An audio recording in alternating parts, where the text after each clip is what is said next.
না যেন করি ভয়, দুঃখ তাপে ব্যথিত চিতে নাই পাতিলে সান্ত্বনা, দুঃখে যেন করিতে পারি জয়, করিতে পারি জয়, করিতে পারি জয়।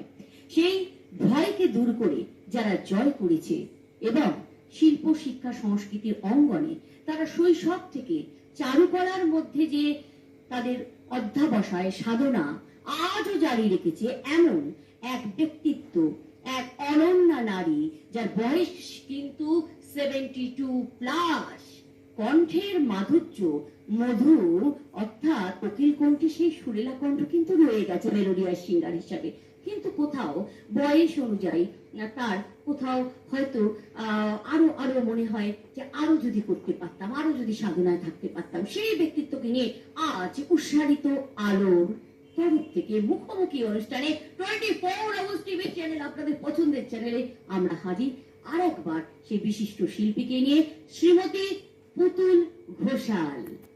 আজকে এই মুহূর্তে আমরা আপনাকে জানতে চাইবো যে দর্শককে আপনার কেমন ফিল হচ্ছে বলবেন, এবং উৎসারিত আলো এবং 24 আওয়ার্স টিভি চ্যানেলকে আপনি ঠিক কি বলতে চান?